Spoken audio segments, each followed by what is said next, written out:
Hey guys, it's Ethan with Trackstar Motorworks. Today we have this beautiful IS300 and I have with it ECU Master Black, my favorite standalone ECU. They have a really slick kit with a plug-and-play harness that lets us use the stock ECU to control the automatic transmission and still have ECU Master control the injection and the coil packs and all that. So I'm going to go through the setup as far as installing this, and then I'm going to go down the checklist of what you need to do before you start it. And then once we do have it started, we'll go through some of the settings and getting the car actually, moving down the road. Okay, so we have the two main components of the kit here. Of course, the ECU Master Black, nice compact unit, lots of mountability. Got the built-in map sensor. We got lots of extra pins and connectors here that we won't be using in this case because we have the whole plug-and-play kit. So here's our plug-and-play adapter. These plugs will plug into the original ECU, and then the plugs that used to plug into the ECU will go here. And then, of course, we have our termination for the ECU Master, a little back further in the engine bay. And then along with that, we have these flying leads for the wideband oxygen sensor and the intake air temperature sensor. Both of these items actually are already on the vehicle right now. The GM style intake air temperature sensor bung and sensor with it, and then the wideband 4.9 LSU. In addition to that, I did install some Injector Dynamics 1050X injectors. So that's the one other item that the car already has on it. Aside from that, now it's time to remove some covers and gain access so we can get this plugged in. But before I remove those panels, I'm going to disconnect the battery before I get ahead of myself.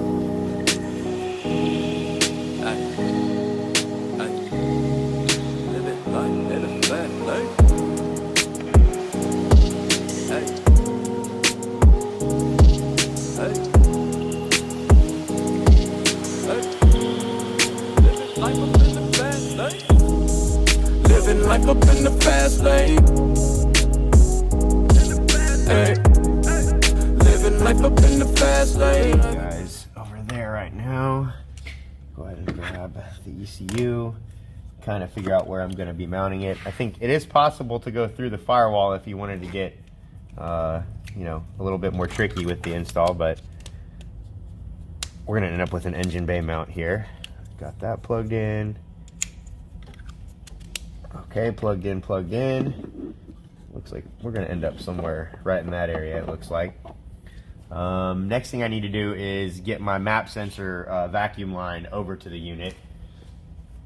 Okay, so I've snipped a vacuum line right here, one that I know has a direct source to the intake manifold. You want to make sure you're on a nipple that definitely has good vacuum. So this one has been verified. I cut it, I teed in, now I've got my vacuum line going off that's going to come over to the ECU here.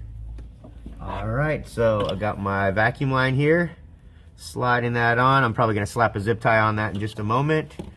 I also have my wideband wire hooked up, and we will plug that in to this lead. There we go. And then I still need to hook up the IET on the other side here in a moment.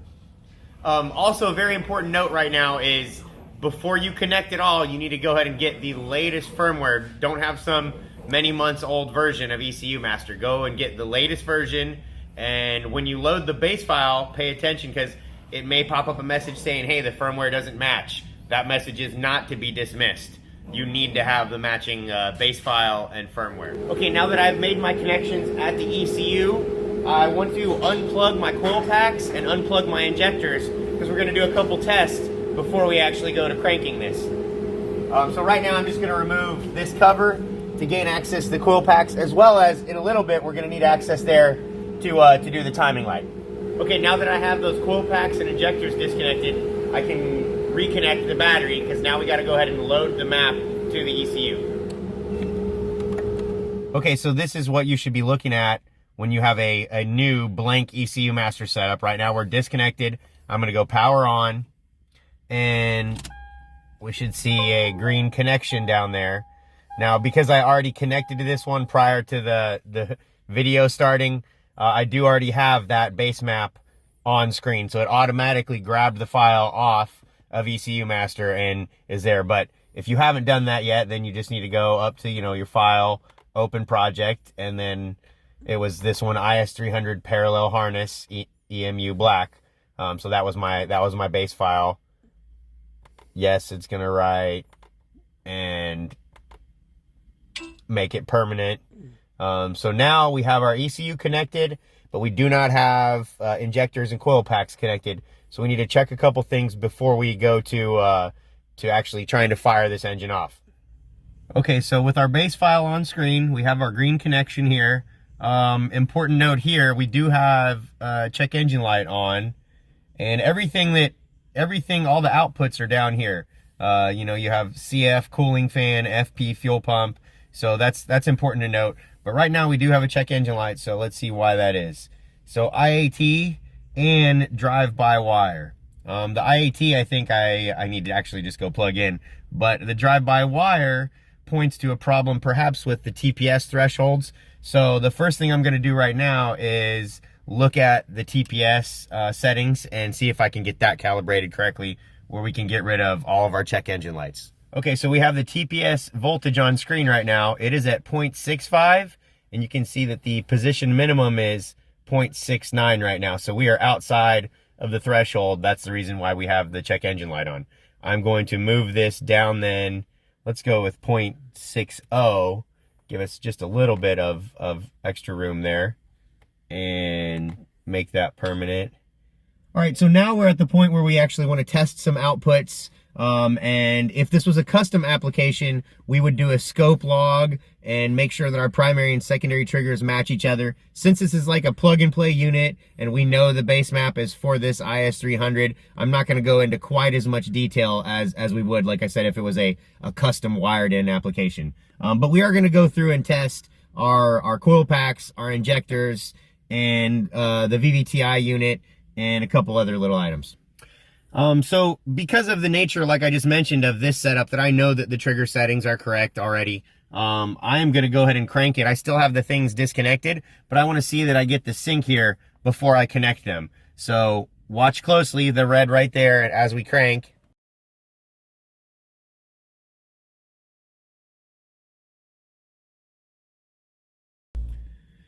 So we did get the sync right there. That doesn't guarantee that the cam and crank settings are correct, but it at least means there's no disagreement between them. So that's a good step. And now we're gonna actually plug the coil packs back in, plug the injectors back in, test them, then we'll actually crank it. Okay, so I am going to start with the number one injector test. I am going to pull from the drop down here under tools, test outputs. And then over here, I'm going to select my number one injector. And then now listen, and I like to just put my hand on the injector here, but I'm going to do a 3, 2, 1, and then click the test. 3, 2, 1. Okay, so I heard the number one injector clicking. I felt the number one injector clicking. I want to make sure that when I say number one, that the wiring harness is talking to number one. Like I said, in this case, I know that this harness is for this car and everything. If this was a custom application, we got to check all this very carefully. Okay, so I've gone through all the injectors. Now I'm going to begin with the coil pack testing. Here goes ignition out, number one, and test. That was much quieter, but I could hear it clicking, and if you were here in person, you definitely could too. Sometimes, just like the injectors, I like to put my hand on the coil pack, and you can oftentimes feel it if you can't hear it. The factory setup of the IS300, it only has 3 coil packs, so we're going to test 1, 2, 3. It's important for you to know, how many coil packs your car has, and especially if you've done custom wiring, then you better know this information. But so in this case, like I said, there's only 3 to test. They all checked out good. Next up, I'm going to do the VVTi solenoid and the fuel pump itself, and then we're getting really close. Okay, I need to check the designation for the VVTi. So let's see, show assigned outputs. And then I can see that it looks like it's on aux 6 is VVT. So now I will go test aux 6. Here we go. And let's find it here. Aux 6. Now I should get a click from the VVTi mechanism. 3, 2, 1, and oh, clear as day. Okay, so it looks like all of our outputs, as suspected, with the plug and play harness. Everything is wired up correct. It looks like we are good to crank the car and try to get a timing light on it. Since we had an ECU Master startup map here, I'm not going to go in quite as much detail as I might normally. I'm going to go ahead. We already checked our outputs, so I'm going to go ahead and take a gamble that the car is going to start, and we're going to get our timing light and trigger angle nailed down that way.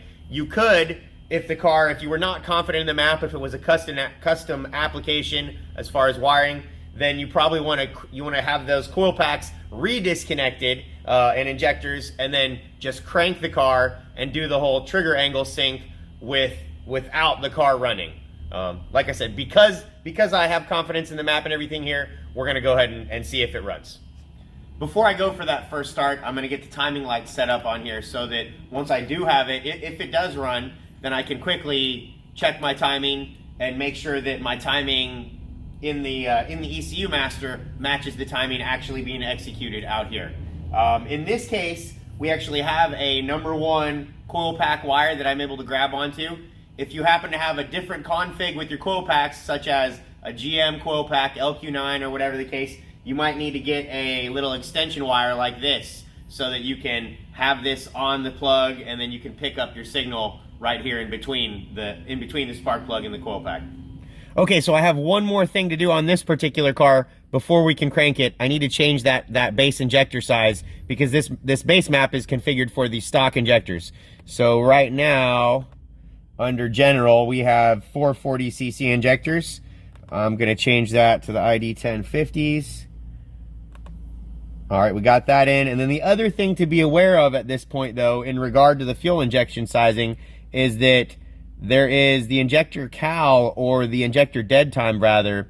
There's a setting here for use injectors cal. That's under the engine start parameters. So you want to double check that, make sure that that is turned on, and then you can go into the injector table here, injectors cal. And now here's where we're going to input the injector dynamics ID 250 dead times. All right, now that we have verified all of our outputs and I have input the correct injector size, now it's time to crank it. All right, here we go. Oh, good sound right away.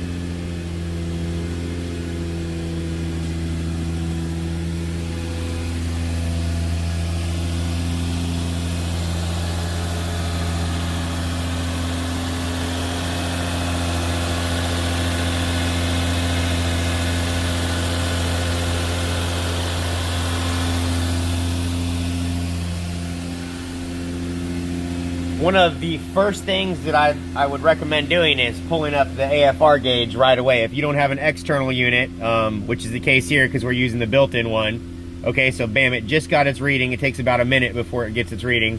We're sitting at a fat 10.5 AFR right now. So it looks like most likely I'm going to be taking some fuel away from the VE map so that we get into the right range. The other option, now of course it's important to note that right now we're going to have cold enrichment going on. So this quite rich number is gonna lean away here in a moment.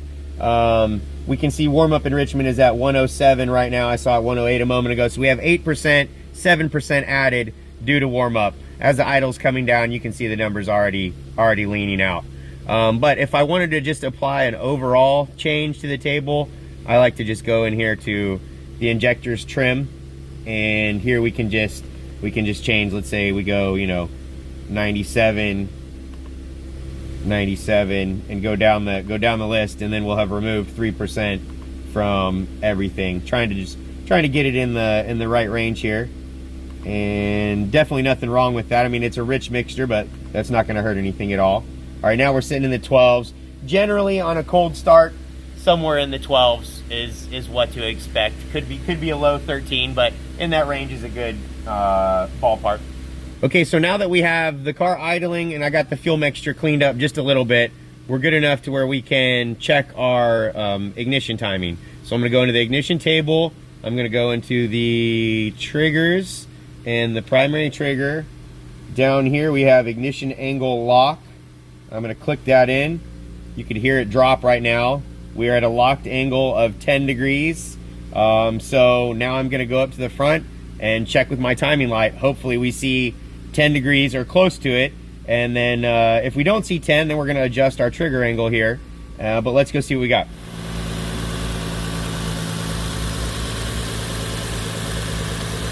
Looks like we are very close. We're at about 8 degrees maybe even 9. We're within a couple degrees. So I need to bump that trigger angle until I get exactly 10 degrees here.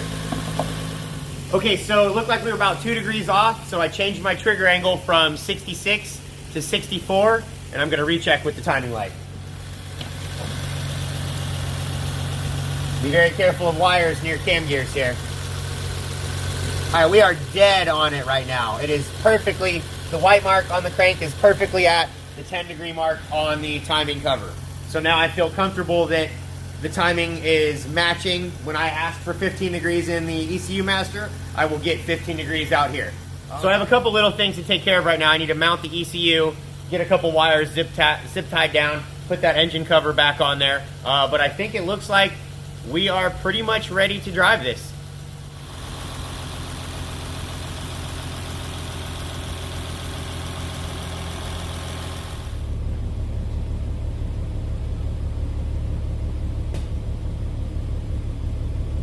Okay, so proceeding very cautiously, watching the AFRs very close.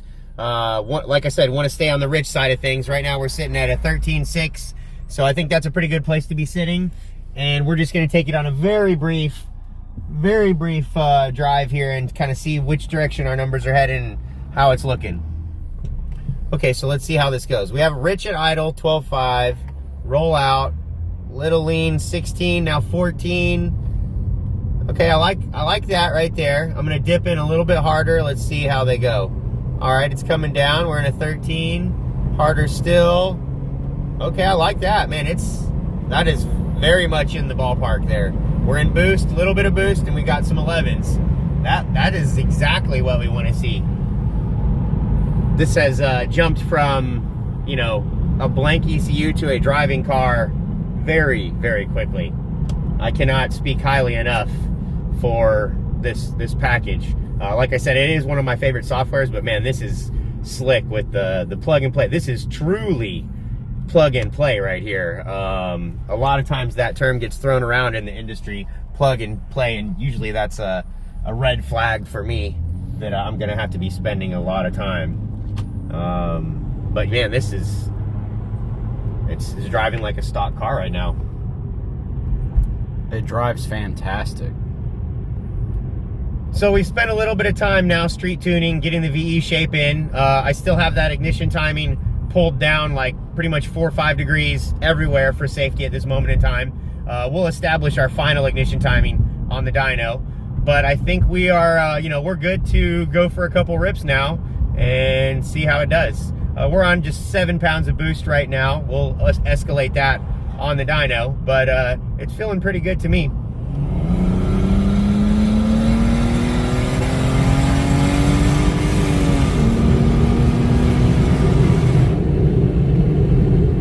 All right, well, that is going to finish it up with the IS300 for now. We are going to do a part 2 at some point where we actually get on the dyno and finalize the tune, but hopefully you learned something. If you did, then please hit that like and subscribe, and we'll see you next time.